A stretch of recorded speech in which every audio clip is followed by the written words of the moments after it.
जैसे आपके पास दो कॉम्प्लेक्स है NiCl2 और PET3 का होल ट्वाइस, और दूसरा कॉम्प्लेक्स है NiCl2 PPPH3 का होल ट्वाइस। ये 3 है बेटा, है ना, ये क्या है 3, ये 3 है। ठीक, अब इसकी जो ज्योमेट्री देखी जाती है वो देखी जाती है जनरली स्क्वायर प्लेनर, और इसकी जो ज्योमेट्री देखी जाती है वो देखी जाती है टेट्राहेड्रल। बात समझ में आ गई? टेट्राहेड्रल बोलते हैं इसको, आप सभी को पता भी होगा।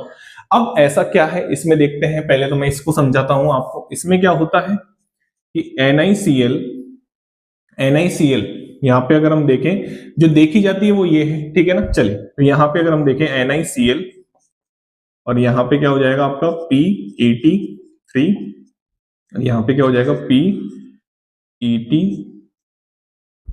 आराम से देखें, कोई दिक्कत वाली बात नहीं है। ये क्या रहती है, ये डायनेमिक इक्विलिब्रियम में रहती है। किसमें रहती है बेटा? डायनेमिक। ये सब कोऑर्डिनेशन बॉन्ड है, आप सबको पता है कि, है ना, ठीक है ना, सबको पता है कि हाँ सर कोऑर्डिनेशन बॉन्ड है, कोई दिक्कत वाली बात नहीं है, ठीक है ना। तो ये डायनेमिक इक्विलिब्रियम में रहती है, और कैसे रहती है? ऐसे NiCl PET3, और यहाँ पे भी क्या आ जाएगा PET3, और यहाँ पे भी क्या आ जाएगा Cl। ठीक, यहाँ पे आ जाओ, यहाँ पे क्या होता है, यहाँ पे क्या होता है, आराम से देखो, Ni, यहाँ पे Cl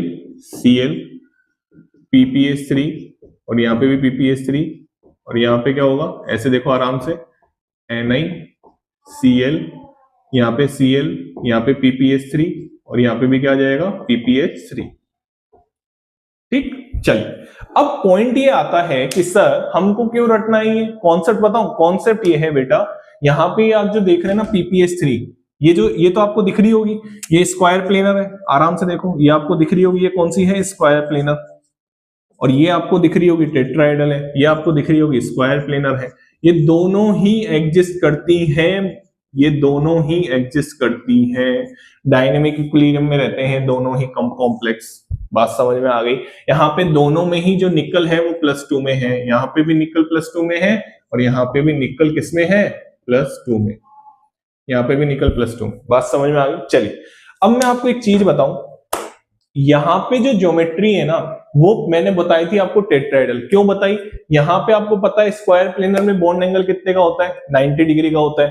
टेट्राहेड्रल में बॉन्ड एंगल कितने का होता है? 109.5 डिग्री का होता है। तो यहाँ पे बड़े ग्रुप्स है ना, और बड़े ग्रुप्स रिपल्शन करते हैं, और रिपल्शन करेंगे तो कौन सी ज्योमेट्री प्रेफर करेंगे? ये वाली। कॉन्सेप्ट है, ऐसे नहीं रटना है। बड़े ग्रुप से रिपल्शन करेंगे तो कौन सी ज्योमेट्री प्रेफर करते हैं? टेट्राहेड्रल। रहती दोनों है, डायनेमिक इक्विलिब्रियम में रहती है। यहाँ पे आ जाओ, हमको पता है कि स्क्वायर प्लेनर स्प्लिटिंग सबसे ज्यादा होती है, आपको ऑर्डर भी पता होगा, डेल्टा SP